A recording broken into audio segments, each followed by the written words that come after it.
మీకే వందనములు స్తోత్రములు చెల్లించుకుంటున్నాయి. మీ ప్రేమంతుడిని బట్టి మిమ్మల్ని స్తుతిస్తూ ఆరాధిస్తున్నాయి.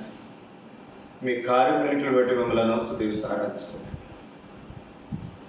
నమ్మదగిన దేవుడు, నమ్మకదగిన సహాయకుడు, గొప్ప దేవుడు, గొప్ప కార్యములు చేయటకు శక్తిగల దేవుడు, మంచి దేవుడు, మంచి ఈవులను అనుగ్రహించేవాడు.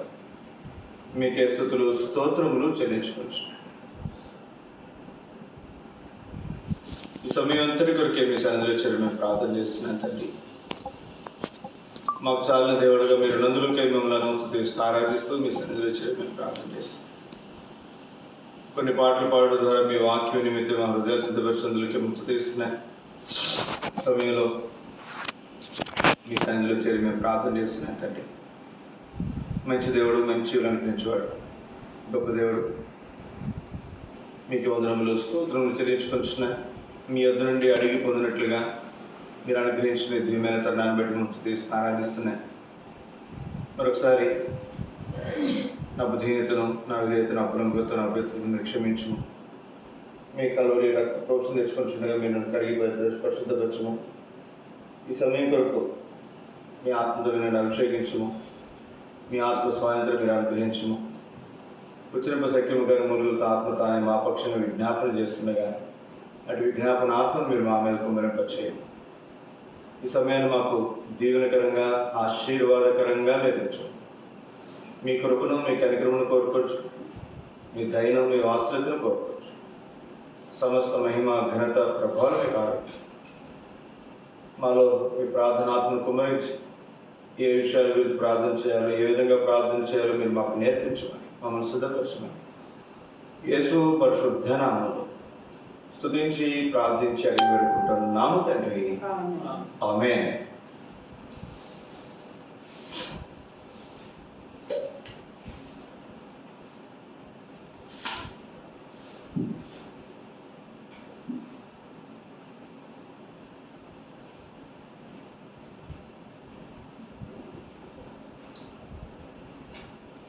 యెషయా గ్రంథము 65వ అధ్యాయము 24వ వచనం. వారికిలాగున జరుగును, వారు వేడుకొనక మునుపు నేను ఉత్తరమిచ్చేదను, వారు మనవి చేయుచుండగా నేను ఆలకించెదను. ఈ మాటలు ఎంతో శ్రేష్టమైనటువంటి మాటలు. వారు వేడుకొనక మునిపే నేను వారికి ఉత్తరం ఇచ్చేది. వేడుకొనక మునిపే, అడగక మునిపే, ప్రార్థన చేయక మునిపే. చాలా ఆశ్చర్యం ఉంది. మరి ఆ మాత్రాన్ని మనకి ఎందుకు రావాలి? ఆయన అడగక మునిపే ఇస్తానన్నప్పుడు మనకి రావాల్సిన అవసరం ఏముంది?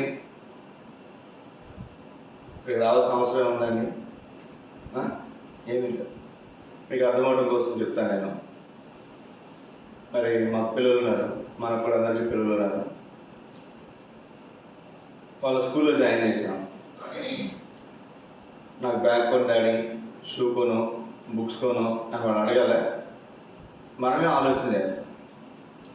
వాళ్ళు అడగక ముందే ఏం చేస్తాం చెప్పండి? వాళ్ళకి అన్నీ మనం కొని ఇస్తాం.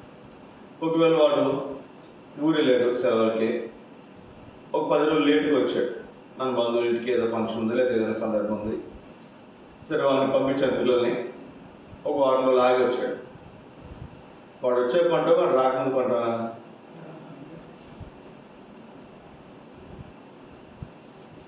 చెప్పండి. రాకముందు పంట మంచిదే, కానీ నేను అనుకుంటాను వాళ్ళకి రాలేదు కదా, వచ్చిన తర్వాత కొందాంలే అనుకుంటాను కదండి. వాడు వచ్చిన తర్వాత అప్పుడు మనం ఏం చేస్తాం? వాడు మన కళ్ళ ముందు కనపడితే అప్పుడు వాడికి ఏం కావాలి అనేది మనం ఆలోచన చేసి అవి మనం సిద్ధపరచడానికి ప్రయత్నం చేస్తాం. ఇప్పుడు మన సంఘ ప్రార్థనకు వచ్చేట ద్వారా మనం వచ్చాం. ఇప్పుడు మనకి ఏం అవసరము అనేది దేవునికి తెలుసు. కొన్నిసార్లు మనం అడగాలి, కొన్నిసార్లు మనం అడగాల్సిన అవసరం కూడా లేదు. అడగాల్సిన అవసరం కూడా లేదు. అయితే దేవుని సన్నిధిలో మనం కనపడటం అనేది చాలా అవసరం. అందుకే మనం దేవుని సన్నిధికి వచ్చాం. వారు అడగక మునిపే నేను వారికి ఉత్తరం ఇచ్చేదను. ఇంకో మాట చూడండి, వారు మనవి చేయుచుండగా నేను ఆలకించాను. ఏం చేస్తారంటే దేవుడి వల్ల మనం మనవి చేస్తూ ఉండగా, అంటే ఏం చేయాలి? మనం ప్రార్థన చేయాలి, మనవి చేయాలి, అడగాలి. అడుగుతూ ఉండగా ఆయన ఏం చేస్తాడంటే నేను ఆలకించదును. ఎంత అద్భుతమైనటువంటి మాట. పిల్లలు మనతో ఏదైనా మాట్లాడుతున్నారు అనుకోనండి, మనం ఆలకిస్తాం లేదా? అందరు పిల్లలు అడిగితే మనం ఆలకిస్తామా? ఏదో మనం వెళ్తున్నాం, బయటకు వెళ్తున్నాం, ఎవరో పిల్లలు వచ్చారు, ఏదో అంటున్నారు, వినొచ్చు, వినకపోవచ్చు. అలాగే మన పిల్లలు వచ్చి అడిగారు అనుకోండి, ఖచ్చితంగా మనం ఏం చేస్తాం? ఆలకిస్తాం. అందుకే మన రాత్రికాల సమయంలో దేవుడి సన్నిధికి వచ్చాం. దేవుడి సన్నిధిలో మనం మన మనవి ఆయనకు మరి మన మనవి చేయించుండగా ఆయన ఆలకించిన దేవుడు కనుక మనం ఆయన సన్నిధిలో మనవి చేయడానికి మనం వచ్చాం, అడగటానికి మనం వచ్చాం, ప్రార్థన చేయడానికి మనం వచ్చాం. మరి రాత్రికాల సమయంలో ఈ విషయం మనం జ్ఞాపకం పెట్టుకుందాం. అయితే ఇక్కడ ఈ 65, 66 అధ్యాయాల్లో ఉన్న కొన్ని మాటలు ఈరోజు మీకు జ్ఞాపకం చేయడానికి ప్రయత్నం చేస్తారు. యెషయా గ్రంథం 65, 66 అధ్యాయాల్లో మొదటిగా మనం చూస్తే 65 అధ్యాయం మొదటి వచనం, నా యొద్ద విచారణ చేయని వారిని నా దర్శనముకు రానిచ్చితిని, నన్ను వెదకని వారికి నేను దొరికితిని, నేనున్నాను, ఇదిగో నేనున్నాను అని నా పేరు పెట్టబడిన జనముతో చెప్తున్నాను.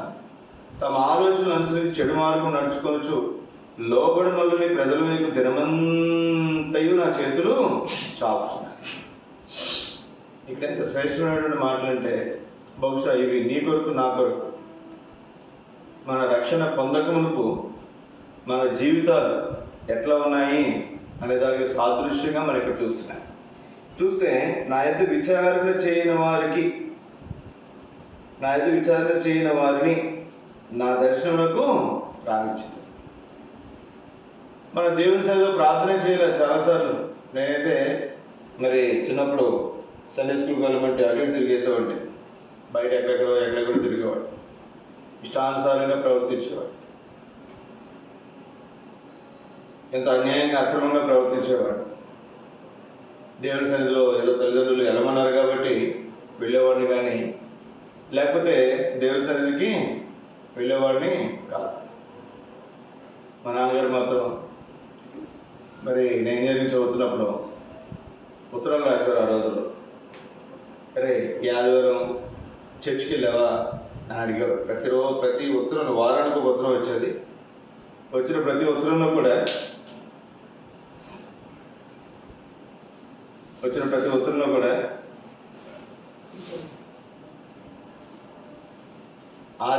ఈ ఆదివారం చర్చికి వెళ్ళావా అనే మాట ఖచ్చితంగా రాశాను. నేను కొన్ని వారాలు వెళ్ళేవాడు కాదు. ఇప్పుడు నేను ఏమని రాయాలి? వెళ్ళానా, వెళ్ళలేదా అని రాయాలదా? అబద్ధం రాయలేక ఆయనకు వెళ్ళానని చెప్పడం కోసం చివరిలో వెళ్ళేవాడు చర్చికి. ఒంగోలు ఇస్కోల్కి వెళ్ళేవాడు. అప్పుడు ఇంజనీరింగ్ ఒంగోలు చేస్తున్నాను, ఒంగోలు చదువుకున్నాను. చివరిలో వెళ్ళి ఒక 10 నిమిషాలు, పావుగంట, ఒక అరగంట ఉండి అప్పుడు ఉత్తరం రాసేవాడిని, వెళ్ళా. మొదట్లో అరగంట కూర్చునేవాడిని. సినిమాలు బాగా చూసేవాడిని. ఆదివారం వచ్చిందంటే 2-3 సినిమాలు మినిమం చూసేవాడిని. మార్నింగ్ షో వదిలేస్తే మ్యాట్నింగ్ వెళ్ళొచ్చు కదా, ఫస్ట్ షోకి వెళ్ళొచ్చు, సెకండ్ షోకి వెళ్ళొచ్చు, ఎందుకు చర్చ్ మానేయటం అని చెప్పి తర్వాత 1 గంట ఉండేవాడిని. తర్వాత 2 గంటలు కూర్చునేవాడిని. అట్లా మా నాన్నగారు ఉత్తరం రాస్తున్నప్పుడు ఆయనకి సమాధానం చెప్పడం కోసం ఏం చేసేవాడు చెప్పి నేను చర్చికి వెళ్ళాను. మా నాన్నగారు చర్చికి వెళ్ళేవాడు కాదు. ఇక్కడ పిల్లలు కూడా మనం ఏం చేయాలి? పొద్దున్నే బైబిల్ చదివావు అని అడిగేది ఈరోజు మీరు చదివారా? మనం చదువుకోవాలి. పిల్లల్ని అడిగారు, బైబిల్ చదివా అని మనం అడిగితే, అరే డాడీ మనల్ని అడుగుతున్నాడు అని వాళ్ళు ఏం చేస్తారు చెప్పండి? ఖచ్చితంగా మన కోసమే చదువుతుండగా దేవుడు వాళ్ళని ఏం చేస్తే చెప్పండి, పట్టుకుంటాడు. చూడండి, నన్ను గూర్చి విచారణ చేయని వారిని, నా యొక్క విచారణ చేయని వారిని నా దర్శనం రానిచ్చి. ఇంత అద్భుతమైనటువంటి మాట వచ్చినాడు. రాత్రికాల సమయంలో ఈ సోదర సోదరి, మన బ్రతుకులు దేవుని దగ్గరికి రాకపోయినప్పటికీ కూడా, అంతేకాదు నన్ను వెదకిన వారికి దొరుకుతుంది. మనం ఆయన వెదకినప్పటికీ కూడా, ఒకసారి మనం ఎక్కడో ట్రైన్లో బస్సులో వెళ్తాం, వాళ్ళు ఏదో వాళ్ళ సంగతులు వాళ్ళు ఉంటారు, వాళ్ళకి దేవుని మాటలు చెప్తారు, వాళ్ళు రక్షించబడతారు, వాళ్ళు దేవుని నమ్ముకుంటారు, వాళ్ళు ఏం దేవుని ఎరగల, యేసుక్రీస్తు దేవుడిని ఎరగల. అట్లాంటి వారికి మనం దేవుని మాటలు చెప్పినప్పుడు వారి దేవుని మార్గంలో నడిస్తే, ఇక్కడ మనం చూస్తున్న మాట, నన్ను వెదకిన వారికి నేను దొరికింది. నేనున్నాను, ఇదిగో నేనున్నానని నా పేరు పెట్టబడిన జనంతో నేను చెప్తున్నాను. ఆయన పేరు పెట్టిన జనంతో కాదంట, నా పేరు పెట్టబడని జనములు, అన్ని జనులతో. ఇశ్రాయేలు ప్రజలు, వారి దేవుని ప్రజలు. అయితే ఎంత ఆశ్చర్యం అంటే, మన ఇశ్రాయేలు జనాంగం కాదు, అయినప్పటికీ నేనున్నాను, ఇదిగో నేనున్నానని చెప్తున్నాడు. ఎవరైనా చెప్పండి, మనకి ఏదైనా కష్టం వచ్చిందనుకో, మనకి ఏదైనా ఇబ్బంది వచ్చిందనుకో, ఎవరైనా గొప్ప వ్యక్తి నేనున్నానా నీకు, నీకు నేనున్నా అని భుజం తట్టి మాట్లాడాడు అనుకున్నాను, మనకెంత ధైర్యం? ఇక్కడ దేవుడు అంటున్నాడు, ఇక్కడ నేనున్నాను, ఇదిగో నేనున్నాను. అంతేకాదు, 2వ వచనం చూస్తే 65వ అధ్యాయం 2వ వచనం, తమ ఆలోచనలు అనుసరించి చెడు మార్గంలో నడుచుకొనుచు లోబడనొల్లని ప్రజల వైపు. తమ ఆలోచన ప్రకారం పోతున్నారు, చెడు మార్గాలు నడుస్తున్నారు, లోబడనొల్లని ప్రజలంట. వీళ్ళెవరు చెప్పండి? లోబడనొల్లని ప్రజలు. వారి వైపు జనమంతా నా చేతులు చాచు. వారు లోబడనొల్లని ప్రజలే, అయినప్పటికీ జనమంతా నేనేం చేస్తున్నాను, జనమంతా నా చేతులు చాచు.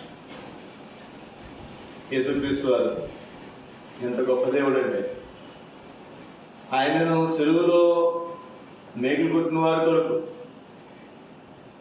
సిలువకు అప్పగించిన వారి కొరకు, తలకు మొలకిరీటం పెట్టినటువంటి వారి కొరకు, ఆయన నిందించి, దూషించి, అవమానపరిచి, హేళన చేసి, ఎన్నో రకాలుగా ఆయనను మరి విమర్శించినటువంటి వారి కొరకు ఆయన ఏం చేస్తే చెప్పండి, ఒక్కటే మాట చెప్పాడు. ఆయన ఏమన్నా, ఎంత చక్కటి మాట చూడండి, ఎంత చక్కటి మాట.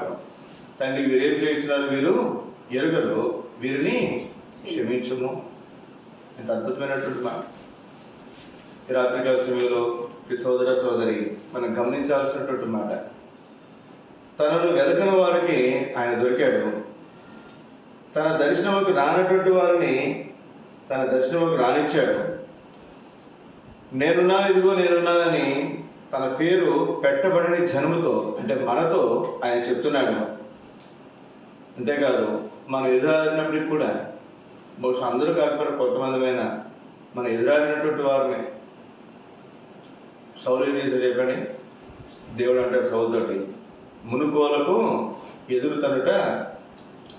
నువ్వు మునుకోలకు ఏం చేస్తున్నావు, ఎదురుతాను. ఎదురు వెళ్ళిన వాళ్ళు చాలా మంది ఉన్నారు. శ్రీ సోదర సోదరి, అట్లాంటి వారి కొరకు కూడా దేవుడు ఏం చేస్తాడని చెప్పండి, దినమంతా కూడా తన చేతులు సాచుతూనే ఉన్నాయి. కానీ రాత్రికాల సమయంలో మన ప్రార్థనాంశం, అయ్యా నన్ను వెదక రక్షించాడు. నేను నిన్ను కనుగొనలేదు, నేను నిన్ను వెదకలేదు, నేను దర్శనానికి రాలేదు, అయినప్పటికీ నన్ను వెదకి రక్షించాడు.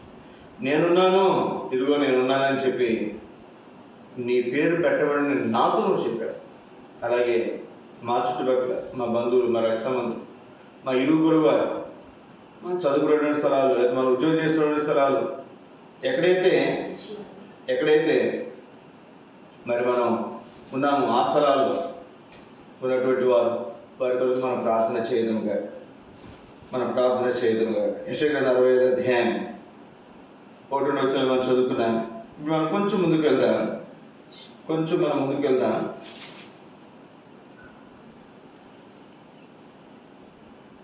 ఇక్కడేమో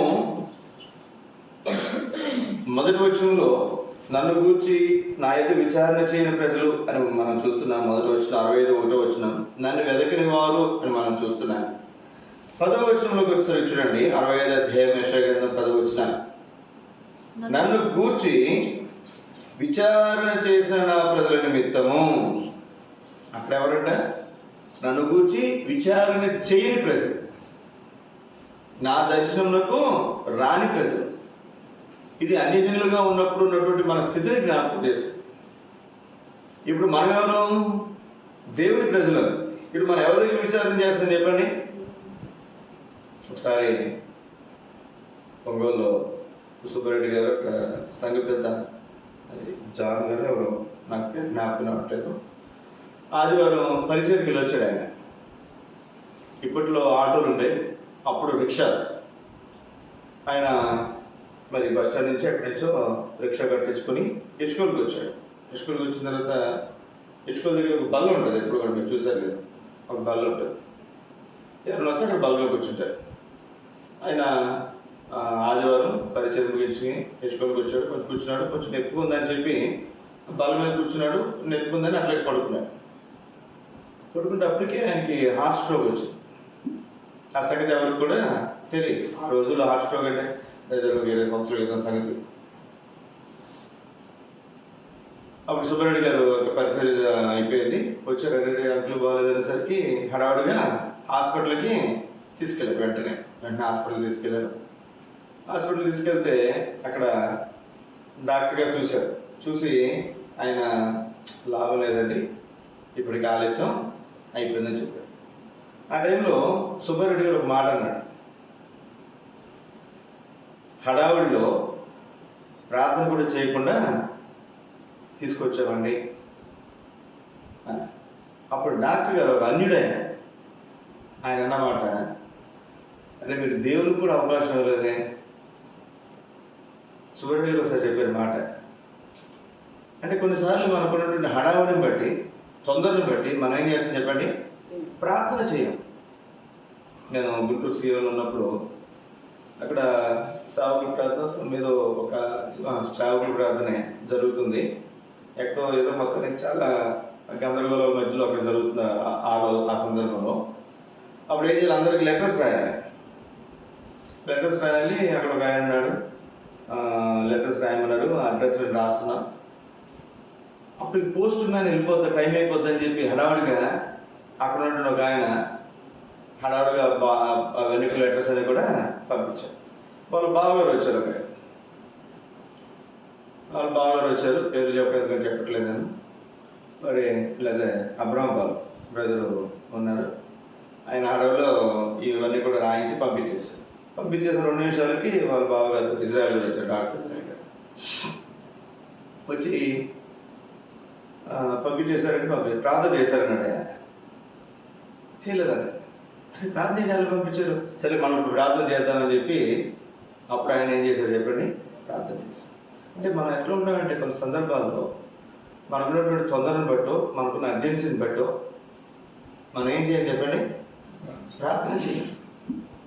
అంటే తర్వాత చేద్దాంలే, వాళ్ళ దగ్గరికి చేద్దాంలే, వాళ్ళు చెప్పేవి చేద్దాంలే, ఈ పని మొదలుపెట్టేవి చేద్దాంలే, ఈ కార్యం మొదలుపెట్టేవి చేద్దాంలే అన్నటువంటి విధానంలో మనం ఏం చేస్తామంటే ఉన్న తొందరను బట్టి, ఎమర్జెన్సీని బట్టి, అక్కడ డాక్టర్ అన్యుడు అన్నటువంటి మాట చూడండి, మీరు దేవునికి కూడా అవకాశము ఇవ్వలేదే. అంటే ఆయన అన్నటువంటి మాటలు అర్థం ఏంటి, మీరు ప్రార్థన చేస్తుంటే దేవుడు కాపాడేవాడేమో. ఇక్కడ మనం చూస్తే మరి యెషయా గ్రంథం 65 అధ్యాయం 10 వచ్చిన నన్ను గూర్చి విచారణ చేసిన నా ప్రజల నిమిత్తం. ఇప్పుడు మనం ఎవరైనా చెప్పండి, ఏ అనుభవం ఉన్నాం మనం? దేవుని గూర్చి విచారణ చేసే ప్రజలు. ప్రతి విషయంలో కూడా మనం దేవుని విచారణ చేస్తున్నామా? భక్సింగ్ గారు సహవాసం అని చెప్పుకుంటే ఎప్పుడు కదండి. భక్సింగ్ గారు మనకు బాగా పరిచయం. గడ్డం తీసుకోవడానికి వెళ్తాను కూడా ఏం చేశారు చెప్పండి, ప్రార్థన చేసి దేవుని చిత్తాన్ని కనుక్కోండి. వెళ్ళమా అంటే వెళ్ళదు, తర్వాత రోజు జరిగినా సరే వెళ్ళదు. తర్వాత 3వ రోజు 4వ రోజు వెళ్ళమంటే వెళ్తే ఆ రోజంతా ఖాళీ ఉందంట. ఆయన సువార్త చెప్పాడు, గడ్డం చేసినటువంటి ఆయన రక్షించబడ్డాడు. ఆయన అంటాడు డబ్బులు ఇస్తే తీసుకోలేదంట. ఒక ఆత్మ రక్షించబడింది, ఫ్రీగా షేవింగ్. ఒకసారి వాళ్ళ అమ్మగారు మరి వాళ్ళ ఇంటి దగ్గర నుంచి ఇటు ఇండియా వస్తుంటే, నువ్వు దూరం ప్రయాణం చేయలేవయ్యా, మరి ట్రైన్లో చాలా టైం పడుతుంది, ఫ్లైట్లో వెళ్ళమని చెప్పి డబ్బులు ఇచ్చిందంట వాళ్ళ అమ్మగారు. నేను నిన్న మనం కూడా విన్నాను ఎవరో చెప్తుంటే. ఆయన ప్రార్థన చేస్తే వద్దు దేవుడు ట్రైన్లో వెళ్ళమన్నాడంట. సరే ట్రైన్లోనే వస్తున్నారు. ట్రైన్లో వస్తుంటే ఆయన దగ్గర ఎదురుగా కూర్చున్నట్టు ఆయన ఏదో మాట సందర్భాలు మాట్లాడుతుంటే ఏం చేస్తున్నావు అంటే, నేను దేవునితో మాట్లాడుతానంటే ప్రార్థన చేస్తున్నారు పర్సన్ గారు. ఏం చేస్తున్నారు మీరు అని అడిగితే, నేను దేవునితో మాట్లాడుతున్నాను. దేవునితో మాట్లాడతారు. ఆశ్చర్యం వేసింది ఆయనకి. దేవుడు ఎలా మాట్లాడతారంటే, అప్పుడు దేవుని వాక్యం చెప్పి అట్లా అన్నీ అయిపోయిన తర్వాత ఆయన ఏదో సమస్య చెప్పుకుంటూ వచ్చాడు. అసలు మీరు ఎవరు ఎక్కడ ఏంటంటే మామూలు అడుగుతాంగా ఎవరి మీద అంటే, తీరా మొత్తం అంతా కనుక్కుంటే వాళ్ళిద్దరు క్లాస్మేట్స్ అంట. భక్సింగ్ గారు ఆయన. ఈరోజు ఇంకొక ఆయన వచ్చాడంట. వీళ్ళు మాట్లాడుకుంటుంటే ఒక ఆయన వచ్చి, మీరు భక్సింగ్ గారు కదండి అంటే, అవునండి అని చెప్పారు. మీకోసం నేను చాలా కాలం నుంచి ఎదురు చూస్తున్నాను మిమ్మల్ని కలవాలని అని. అట్లా ఈ ముందు కలిసినటువంటి ఆయనేమో రాజమండ్రి అంట, ఇంకొక ఆయనేమో ఇంకొక ఊరు అంట. వీళ్ళని ఆధారం చేసుకుని తర్వాత ఆ ప్రాంతాల్లో అక్కడ అడుగు పెట్టడానికి దేవుడు వీరి ద్వారా దేవుడి ద్వారాలు ఆయన అంటాడంట. తర్వాత దేవుని చిత్త ప్రకారం నేను వచ్చుడు ద్వారా నాకు వారి పరిచయాలు నాకు దొరికినాయి.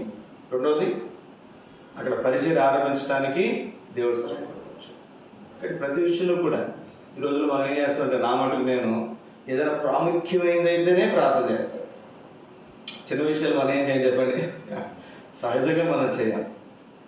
మనం కూడా అనుకుంటాం మా ఆయన భక్సింగ్లే వెంటలే కానీ అని చెప్పి ఏదో చిన్న చిన్న విషయాల్లో కూడా మనం ప్రార్థన చేయడం, దేవుని విచారణ చేయడం అనేది చాలా అవసరం. అయితే ఇక్కడ చూడండి 10వ వచనం అందరూ కలిసి చదువుకున్న 60వ అధ్యాయము యెషయా గ్రంథం 10వ వచనం. నన్ను గూర్చి విచారణ చేసిన నా ప్రజల నిమిత్తము షారోను గొర్రెల మేత భూమి ఎగును, ఆకోరు లోయ పశువులు పరుండు స్థలముగా. షారోను గొర్రెల మేత భూమి అవుతుంది. షారోను దేవుని యొక్క మనం విచారణ చేస్తాం. దేవుని యొక్క విచారణ చేస్తాం.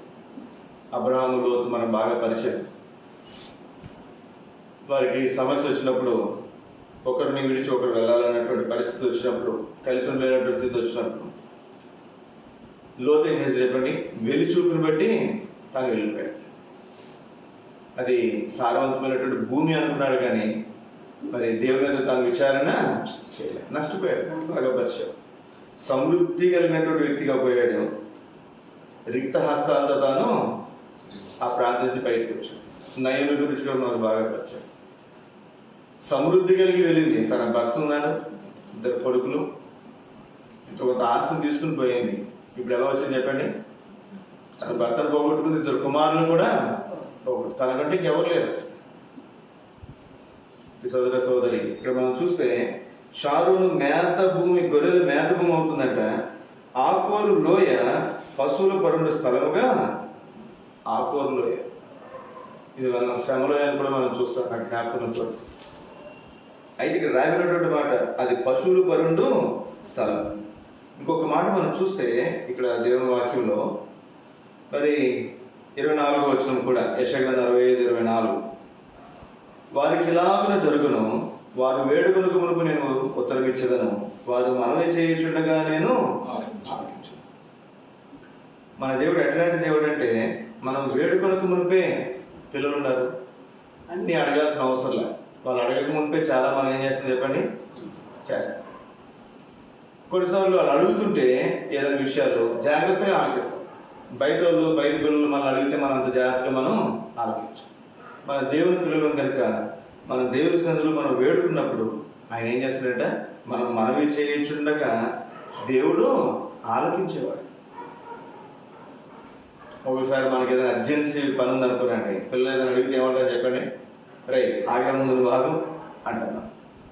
మనకైతే ఎన్ని అర్జెన్సీలు ఉన్నా మనం పిల్లలనైనా పక్కన పెడతాం, కానీ దేవుడు ఏం చేస్తాడని చెప్పండి, ఆయనకి ఎన్ని పనులున్నా, ఎన్ని బాధ్యతలున్నా, ఎన్ని సంగతులు చేస్తున్నా మనము మనవి చేయించుండగా ఆయన ఏం చేస్తాడంట, ఆలోచిస్తాడు.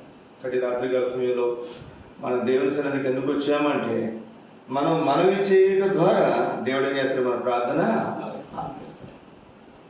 అయితే ఒక ప్రాముఖ్యమైన సంగతి మీకు జ్ఞాపకం చేస్తాను నేను. సామెతల గ్రంథంలో, సామెతల గ్రంథము 28వ అధ్యాయం,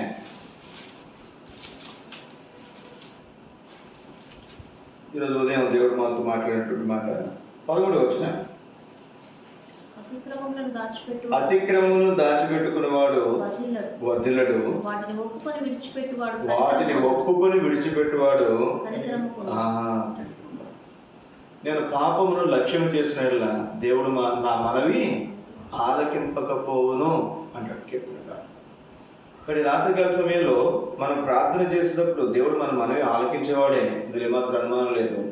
అయితే అతిక్రమమును దాచిపెడితే, మన పొరపాట్లు మనం దాచిపెట్టుకుంటే మరి దేవుడు ఏమాత్రం కూడా మనం ప్రార్థన ఆలకించాం. అందుకే మనం ప్రార్థనలో ముందేం చేస్తాం చెప్పండి?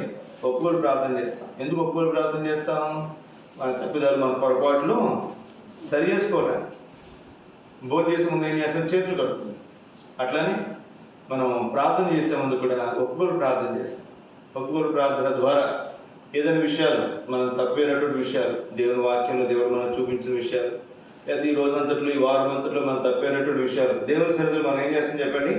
సరి చేసుకుని చక్కపరుచుకుని తిరిగి దేవుని సన్నిధిలో మనం సమకూర్చుకొని మనం ప్రార్థించే వారంగా మనం ఉంటాం. 66వ అధ్యాయంలో కూడా కొన్ని విషయాలు మీకు జ్ఞాపకం చేస్తాను నేను. 65, 66 అధ్యాయాలు మనం చూస్తున్నాం. యెషయా గ్రంథం 66వ అధ్యాయము 3వ వచనం.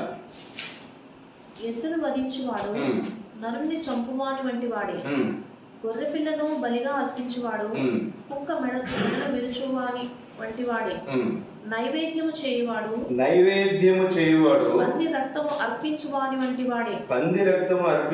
వాడే, ధూపము వేయువాడు బొమ్మను స్తుతించువాని వంటి వాడే.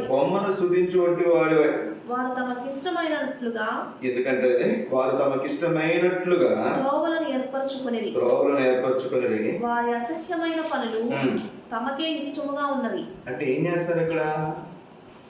ధూపం వేసేవాడు అంటే మన భాషలో ప్రార్థన చేసేవాడు, బొమ్మను స్తుతించువాని వంటి వాడే. అదేంటి? మనం ప్రార్థన చేయడానికి వచ్చాం. హైందువులు ఏం చేస్తారు చెప్పండి? వాళ్ళు కూడా గుడికి వెళ్తారు, వాళ్ళకి సంబంధించినటువంటి దేవుడికి దేవతకు వాళ్ళు కూడా ఏం చేస్తారు చెప్పండి? ప్రార్థన చేయటమో లేకపోతే మరి ఇంకేదైనా వాళ్ళ భాషలో పూజ చేయటమో. ఇప్పుడు ధూపం వేసే మనము బొమ్మను స్తుతించే లేదా పూజించే, విగ్రహాలను పూజించే వారు రెండు సమానమైపోయినాయి. ఇదేంటి? ఏ పరిస్థితుల్లో సమానమైనవి, ఏ సందర్భంలో సమానమైనవి? ఇదే వచ్చిన మనం చూస్తే దానిపైన చూడండి, నైవేద్యము చేయవాడు పంది రక్తమును అర్పించువని వాని వంటివాడు. నైవేద్యం చేయవాడు. మనకు నైవేద్యం ఉండదు, కానీ మరి హైందువులకి నైవేద్యం చాలా ప్రాముఖ్యమైనటువంటి. చక్కగా నెయ్యేసి, జీడిపప్పు వేసి చక్కగా వాళ్ళు ఏం చేస్తారు చెప్పండి?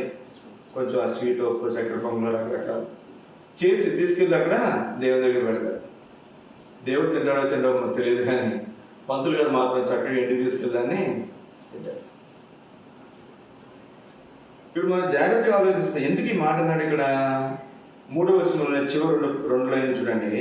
వారు తమకి ఇష్టమైనట్లుగా త్రోవలు ఏర్పరచుకున్నారు, వారి అసహ్యమైన పనులు తమకే ఇష్టముగా ఉన్నాయి. చేసేదేమో అసహ్యమైనటువంటి పనులు, తమకు ఇష్టమైనటువంటి త్రోవలు ఏర్పరచుకున్నారు. వచ్చి దేవుని దగ్గర ఏం చేస్తారని చెప్పండి? ధూపం చేస్తారు. మేము అసలు ఉన్నప్పుడు హెబ్రోన్లో థియోడు గారు ఎప్పుడు ఈ మాట చెప్తున్నాడు? God, thy will must be done, but in that will my Lily will be there. Lily అంటే తను ప్రేమించినటువంటి అమ్మాయి. దేవా, నీ చిత్తమే జరగాలి, ఆ నీ చిత్తములో నేను ప్రేమించిన లిల్లీ ఉండాలి. మనం కూడా ఏం చేస్తుంది చెప్పండి? మనం కూడా పిల్లలు ఒక చదువు విషయం ఉందనుకోనండి, వాళ్ళు డాక్టర్ చేయాలనుకున్నాం, లేకపోతే వాళ్ళని కలెక్టర్ చేయాలనుకున్నా, లేకపోతే వాళ్ళు సీఎనో లేకపోతే ఇంజనీర్ ఏదో చేయాలనుకున్నా, అనుకుని ఏం చేస్తుంది చెప్పండి? దేవా, వీడు డాక్టర్ అవ్వాలనే ప్రార్థన చేస్తాను. నేను ఒక వర్తమానం విన్నాను. అరవింద్ గారు అనుకుంటాను, అరవింద్ గారు ఆయన చెప్తూ ఇదే మాట చెప్పాడు. ఆయన పిల్లలు డాక్టర్ అవ్వాలని చెప్పి ప్రార్థన చేసి వాడికి ఇష్టం లేకపోయినా డాక్టర్ చదువుకు చదివించావు. ఆయన భలే మాట్లాడతారు. ఆయన వాడేమో ఎన్నిసార్లు చదివినా డాక్టర్ సీట్ రాకపోయాయి. ఇప్పుడు ఎవరికి అవమానం? వాడు వచ్చేమంటాడు, నువ్వు దేవుడు అంటున్నావు, నాకు దేవుడు ఏమి ఇచ్చాడు అని చెప్పి దేవుని మీద ఏం పెంచుకుంటాడు? అతను కోపాన్ని, ద్వేషాన్ని పెంచుకుంటాడు. వాడు ఒకవేళ అవిశ్వాసం అయిపోవడానికి కూడా కారణం ఎవరు చెప్పండి? మనం. ఎందుకని? వారు తమకి ఇష్టమైనట్లుగా త్రోవలు ఏర్పరచుకున్నారు. తమకి ఇష్టమైనట్లుగా త్రోవలను ఏర్పరచుకున్నారు. సోదర సోదరి, ఈ రాత్రికాల సమయంలో దేవుని సన్నిధిలో మనం ప్రార్థన చేయడానికి వచ్చాం, ధూపం వేయడానికి వచ్చాం. ధూపం వేయడానికి మనం వచ్చినటువంటి మనము విగ్రహాలకు పూజ చేసే వారితో పాటు మనం సమానం అయిపోతే అసలు మనం ప్రార్థన చేయడమే వృధా. ఎందుకని? మన ఈ స్థితిలో ఉంటే ఏంటి ఆ స్థితి? మనకు తమకిష్టమైనట్లుగా త్రోవలను ఏర్పరచుకుంటే మనం ఒక నిర్ణయానికి వచ్చామనుకున్నాంటే, ఎప్పుడు దేవుని చిత్తం కలుపుకోవాలంటే దేవుడు గారు ఎప్పుడు ఈ మాట చెప్పారు, మనం న్యూట్రల్ గ్రౌండ్కి రావాలి. ఈ పక్క కొన్ని మాటలు మనం చూస్తే అన్నీ మనకు అనుకూలంగా కనపడతాయి, ఈ పక్క వచ్చి మనం చూసినా మనకు అనుకూలంగా కనపడతాయి. మనం న్యూట్రల్ జీరో అయిపోవాలి. జీరో అయిపోయి మనం దేవుడి సన్నిధిలో కనిపెడితే అప్పుడు మన దేవుడు ఏం చేస్తాడు చెప్పండి? ఏం చేయాలో ఏం చేయకూడదో దేవుడు మనకు చూపిస్తాడు. నేను మ్యారేజ్ అయిన తర్వాత ఎంటెక్ చేద్దామని చెప్పి మరి దేవుడు ఇచ్చినటువంటి ఆలోచన బట్టి అద్భుతమైన విధానంలో గుంటూరులో నాగార్జున యూనివర్సిటీలో ఎంటెక్ కంప్యూటర్ సైన్స్ సీట్ వచ్చింది. నాకు అది గుంటూరు అనుకున్నాను, కానీ గుంటూరు విజయవాడకి మధ్యలో ఉంది యూనివర్సిటీ. ఇప్పుడు నాకు గుంటూరు ఉండాలి, విజయవాడ ఉండాలి, నాకు అర్థం కాదు. దేవుడు అడిగాను. విజయవాడలో నేను లాడ్జ్లో ఉండి నేను ప్రార్థన చేశాను, నేను గుంటూరు విజయవాడ ఉండాలా, ఫ్యామిలీతో మ్యారేజ్ అయినా గుంటూరులో ఉండాలా. అప్పుడు నేను హైదరాబాద్లో జాబ్ చేస్తున్నాను. హైదరాబాద్లో ఉండి 3 రోజులు అక్కడ ఉండి 3 రోజులు యూనివర్సిటీకి రావాలా, లేకపోతే మాది ఏలూరులో ఫ్యామిలీని పెట్టుకుని నేను యూనివర్సిటీకి వచ్చిపోతుండాలా అని. ఏలూరు గుంటూరు అవి ఉండవు కాబట్టి బైబిల్లో, ఇక్కడ ఉండమంటే అది విజయవాడ ఉన్నాను కాబట్టి విజయవాడ ఉంటాయి. గుంటూరు మందిరం పేరు సియోన్కి వెళ్ళమంటే గుంటూరు వెళ్తాయి. యెరూషలేం కానీ హెబ్రోన్ కానీ వెళ్ళమంటే హైదరాబాద్లో ఉంటాయి. మీ తల్లిదండ్రుల దగ్గరికి వెళ్ళమంటేనేమో మా సొంత ఊరు ఏలూరు కాబట్టి అక్కడ కాదు అని నేను అట్లా సూచనలు పెట్టుకుని ప్రార్థన చేస్తే ఎంత అద్భుతంగా చూడండి. ఆ సంవత్సరం నాకు వచ్చినటువంటి వాగ్దానం యెషయా గ్రంథం. అప్పటికి చాలాసార్లు దేవుడు స్పష్టంగా మాట్లాడుతున్నాడు, సియోను నుండి యెహోవాని ఆశీర్వదించును, సియోను నుండి యెహోవాని ఆశీర్వదించని చెప్తున్నాడు. కానీ నాకు నేను అడిగేది కూడా స్పష్టంగా అడుగుతాను దేవుడిని, దేవుడు కూడా నాతో స్పష్టంగా మాట్లాడతాడు. ఇర్మియా గ్రంథం మన్నించండి, ఇర్మియా గ్రంథం 31వ అధ్యాయం. ఆ సంవత్సరం నా వ్యక్తిగత వాగ్దానం 31వ అధ్యాయము 3వ వచనం. చాలా కాలం క్రిందట యెహోవా నాకు ప్రత్యక్షమై ఇట్లనెను, శాశ్వతమైన ప్రేమతో నేను నిన్ను ప్రేమించుచున్నాను గనుక విడువక నీ యెడల కృప చూపుచున్నాను. చాలా శాశ్వతమైన ప్రేమతో నేను ప్రేమించున్నాను కనుక విడువక నీ యెడల కృప చూపుచున్నాను. నా జీవితంలో ఏదైనా ప్రాముఖ్యమైనటువంటి నిర్ణయాలు తీసుకోవాలనుకుంటే నేనేం చేస్తాను చెప్పంటారా? ఆ సంవత్సరం నా వ్యక్తిగత వాగ్దానం, నా కుటుంబ వాగ్దానం అధ్యాయం మొత్తం చదువుతాను. ఎందుకని? మన వ్యక్తిగత వాగ్దానాలు, మన కుటుంబ వాగ్దానాల్లోనే ఆ సంవత్సరం మన జీవిత చరిత్ర అంతా కూడా నా నమ్మకం ఖచ్చితంగా ఉంటుంది. మరొకసారి ఎందుకు అనిపించింది, ఖచ్చితంగా జనవరి 1st రోజు చదువుతాను. తర్వాత కుటుంబంగా ఒక్కొక్క రోజు ఒక్కొక్కరు వాగ్దానాలు మేము వివరంగా చదువుకుంటాం. ఎప్పుడైనా నాకు ఇబ్బంది వచ్చినప్పుడు, కష్టం వచ్చినప్పుడు, ఏదైనా ప్రాముఖ్య నిర్ణయం తీసుకోవాల్సి వచ్చినప్పుడు వ్యక్తిగత అధ్యాయం కానీ, వాగ్దాన అధ్యాయం కానీ, కుటుంబ వాగ్దాన అధ్యాయం కానీ చదువుతాను. ఆ రోజు మరలా ఒకసారి కూర్చొని ఈ వాగ్దానం చదువుతున్న అధ్యాయం 6వ వచనం చూడండి. మనం స్పష్టంగా దేవుని అడిగినప్పుడు స్పష్టంగా దేవుడు మనతో మాట్లాడతాడు. ఎఫ్రాయిము పర్వతముల మీద కావలి వారు కేక వేసి సియోనునకు మన దేవుడైన యెహోవా యుద్ధకు పోవుదము రండిని చెప్పు దినము నిర్ణయం ఆయన. ఎంత అద్భుతంగా చూడండి. అసలు నిజంగా దేవుడు మాట్లాడతాడని అప్పటి వరకు చాలాసార్లు విన్నాను, కానీ ఎంత స్పష్టంగా మాట్లాడాడు. సియోను వద్దకు వెళ్ళు దినం ఏమేమి చెప్పండి? రెండని చెప్తాను, నిర్ణయమైనది. అంతేనండి. నాకు అసలు గుంటూరు ఏమీ తెలియదు, అసలు ఎప్పుడు వెళ్ళలేదు నేను గుంటూరుకి. అసలు దేవుడు చెప్పాడు, ఫ్యామిలీని తీసుకెళ్ళి ఇంట్లో పెట్టాను, మా ఊళ్ళో పెట్టి నేను గుంటూరు వచ్చేసాను. ఇల్లు దొరికితే చాలు, ఇంట్లో ఉండి ఉద్యోగం తీసుకుందాం, లేకపోతే ఉద్యోగం దొరికితే లాడ్జ్లో ఇల్లు ఎత్తుకుందాం అనుకుంటే ఒక్క రోజులోనే ఇల్లు దొరికింది, ఉద్యోగం దొరికింది. దేవుడు అర్పించిన వాగ్దానం, నేను నిన్ను నీ పిల్లలను పోషించాను. గుంటూరులో 5 సంవత్సరాలు ఎంత అద్భుతంగా దేవుడు మమ్మల్ని ఆశీర్వదించాడంటే, అంత అద్భుతంగా దేవుడు మమ్మల్ని ఆశీర్వదించాడు. పిల్లలు 3 అక్కడే పుట్టారు, సేవకు అక్కడే వచ్చాం. ఎన్నో శ్రేష్టమైనటువంటి సంగతి ఇక్కడ ఎందుకు మీకు జ్ఞాపకం చేస్తున్నానంటే, నేను మాట చదువుకుందాం. దేవుని యొక్క మనం విచారణ చేయకపోతే, మనకి ఇష్టమైనటువంటి త్రోవలు మనం నిర్ణయం చేసుకుని ఏర్పరచుకుని మనం దేవుని దగ్గరికి వస్తే ఏంటంటే చెప్పండి, దూపం వేసిన ఉపయోగము. తమకి ఇష్టమైనటువంటి పనులు, వారి అసహ్యమైన పనులు తమకే ఇష్టమైనవి. మనకి ఇష్టమైన పనులు కొంతమందికి ఎదుటి వాళ్ళకి ఎలా ఉండవు చెప్పండి, అసహ్యం కనిపిస్తాయి, కానీ అవి మాత్రం మనకి ఇష్టం. నాకు పెట్టుకున్నప్పుడు సోదరి రాత్రికాల సమయంలో అందుకే అంటున్నాడు కదా 4వ వచనంలో, యెషయా 46:4 చూడండి ఒక మాట. నేను పిలిచినప్పుడు ఉత్తరం ఇచ్చేవాడొకడును లేకపోయాను. దేవుడు పిలిస్తే ఏం చేస్తున్నారంటే వీళ్ళు సమాధానం ఉత్తరం ఇచ్చాడు ఒక్కడు లేకపోయాను. నేను మాట్లాడినప్పుడు వినువాడు ఒకడును లేకపోయాను. వినువాడు, దేవుడు మాట్లాడుతున్నప్పుడు వినేవాడు ఒక్కడు కూడా లేడంట. నా దృష్టికి చెడ్డదైన దానిని చేసి నాకు ఇష్టము కాని దానిని కోరుకుని కావున నేను వారిని మోసములో ముంచుదును. ఎంత భయంకరమైన మాట చూడండి. దేవుని ప్రజలను ఎక్కడ ముంచుతారంట? ఇదేంటి? దేవుడే మనల్ని కాపాడాలి కదండి. ఇప్పుడు మన తల్లిదండ్రులుగా పిల్లలు మోసంలో పడిపోయేలా చేస్తామా? నాకు తెలిసి 199% ఏ తండ్రి కూడా ఏ తల్లి కూడా చేయడు. కానీ ఆయన పరమ తండ్రి ఆయన ఏమన్నా చెప్పండి, నేనే వారిని మోసంలో ముంచుదును. వారు దేనికైతే భయపడుతున్నారో అవి వారి మీదకి రప్పించను.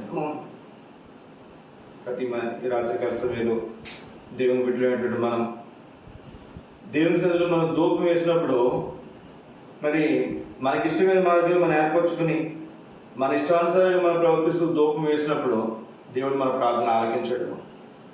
సరే, దేవుడు పోని ఆయనే జోక్యం చేసుకుని ఆయన పిలిచినప్పుడు మనము వినలేదు, ఉత్తరం ఇచ్చేవాళ్ళం కాదు. ఆయన పిలిచినప్పుడు మన పలకం, ఆయన మాట్లాడినప్పుడు మీరు జాగ్రత్తగా ఆలోచించేయండి. దేవుని మందిరంలో ఏలీ ఉన్నాడు, సమూయేలు కూడా ఉన్నాడు కదండి. నాకు ఆశ్చర్యం, దేవుడు పిలిచినప్పుడు ఎవరు వినపడింది? సమూయేలు కనపడింది, ఏలీ కనపడలేదు. అదేంటి? కొన్ని ఏమన్నా ఇప్పటిలాంటి గదులు, ఇప్పుడు ఏసీ రూమ్లో ఉన్నాం అనుకుంటాను, చుట్టూ మొత్తం అంతా బిగించేసుకుంటాం, లోపల క్యాక్ వేసిన బయటలు కనపడదు, బయట క్యాక్ వేసిన లోపల కనపడదు. అప్పుడేమో అంత బిగించుకున్నటువంటి ఏమి లేవుగా. చుట్టూరు మందిరానికి ఏమని చెప్పండి, తెరలే కట్టినేసాం. మన మాటలన్నీ అవతల వినపడితే అవతల మాటలన్నీ కూడా అవతలకి. మరి దేవుడు మాట్లాడితే సమూయేలు కనపడింది, కానీ అదే దేవుడు మాట్లాడినప్పుడు ఏలీకి వినపడింది. మొదటిసారి వెళ్ళాడు, అయ్యా ఏలీ, అయ్యా యజమానుడా నువ్వు పిలిచావంటే లేదన్నాడు. రెండోసారి వెళ్ళినప్పుడు లేదన్నాడు. మూడోసారి వెళ్ళినప్పుడు అర్థమైంది ఏలీకి. నేను అనుకుంటాను, ఏలీకి అర్థమైనప్పుడు ఏమన్నా చెప్పి, నేను ఎవరైనా పిలిచి ఈసారి నీ దాసానికి ఇచ్చినాడు, సెలవు ఇమ్మని చెప్పు అని చెప్పినటువంటి వాడు ఏలీ ఏం చేయాలి చెప్పండి? వచ్చి జాగ్రత్తగా వినాలి కదా. విన్నాడా? మనం అంటాం కదా, దుప్పటిదని నిద్రపోయాడు అంటాం మనం. నేను అట్లా నిద్రపోయాడు. మళ్ళీ పొద్దునే పోయి మళ్ళీ సమయంలో పోయామని చేస్తుంది చెప్పండి. నువ్వు కనుక అబద్ధం ఆడితే ఆ శాపం నీ మీదకి వచ్చింది కాక రకరకాల మాట్లాడు. ఎంత ఆశ్చర్యం వచ్చింది. వినొచ్చు కదా, దేవుని మాటే కదా. అని ఎన్ని సంవత్సరాలు బట్టి, చాలా కాలం బట్టి దేవుని ప్రత్యక్షత, దేవుని స్వరం విన్నట్టు అరుదని మనం దేవుని వైపులో చూస్తున్నాం కదా. అరే దేవుడు మాట్లాడుతున్నట్టున్నాడు, అసలు విందాంలే అని చెప్పి చెవి పెట్టి అక్కడ వినొచ్చు కదా. ఆ వాటి దగ్గరికి వచ్చి లేదా తెర దగ్గరికి వచ్చి ఖచ్చితంగా స్పష్టంగా వినపడుతుంది. అది చూడండి ఎంత దౌర్భాగ్యమో. దేవుని మాట వినే స్థితిలో ఏది ఈ రోజులో కూడా నిజంగా నా మటుకు నేను ఇంతకుముందు అయితే యవనస్తులు ఉన్నప్పుడు, ఇబ్బందులు ఉన్నప్పుడు, సమస్యలు ఉన్నప్పుడు, అవసరాలు ఉన్నప్పుడు దేవుడు ఏం మాట్లాడతాడా అని చెప్పి బైబిల్ చదివేటప్పుడు ఎదురు చూసేవాడిని. నేను రాసుకునేవాడిని, ప్రార్థన ఏం చేసినా రాసుకునేవాడిని, దేవుడు ఏం మాట్లాడాడో ప్రతిరోజు డైరీలో రాసేవాడిని. నేను చేసిన ప్రార్థన రాసేవాడిని, దేవుడు నాతో ఏం మాట్లాడాడో రాసేవాడిని. మందిరానికి వెళ్ళినప్పుడు కూడా దేవుడు ఏం మాట్లాడాడో మొత్తం రాసుకున్నాను. ఇప్పుడు ఉందండి, పొద్దున్న లేచినప్పుడు అడుగుతున్నాం అసలు ఏం ప్రార్థన చేసామో నాకు గుర్తుందా, దేనికోసం అడుగుతున్నాం గుర్తుందా, దేవుడు ఏం మాట్లాడాడో గుర్తుందా, అసలు ఏ అధ్యాయం చదివో గుర్తుందా. మన అది ఓపెన్ చేసి చూస్తే ఈరోజు ఈ అధ్యాయం చదువుకున్నామని చెప్పి రేపు నెక్స్ట్ అధ్యాయం చదువుకుంటాం. దేవుని మందిరానికి వచ్చినప్పుడు కూడా దేవుడు నాతో మాట్లాడతాడు అనేటువంటి గమనిక నేను అనుకుంటాను చాలా కాలం అయిపోయింది. అది మా మధ్యలో వెళ్ళిపోయింది. మరి రాత్రికాల సమయంలో మరి దేవుడు మరి మన మధ్యలో ఈ మాటలు మాట్లాడుతుండగా మనం కూడా తిరిగి మనం సమకూర్చుకునే వరంగా మనం 5వ వచ్చిన ఒక మాట మనం చదువుకుని మన ప్రార్థనలో ప్రవేశిద్దాం. యెషయా 66:5.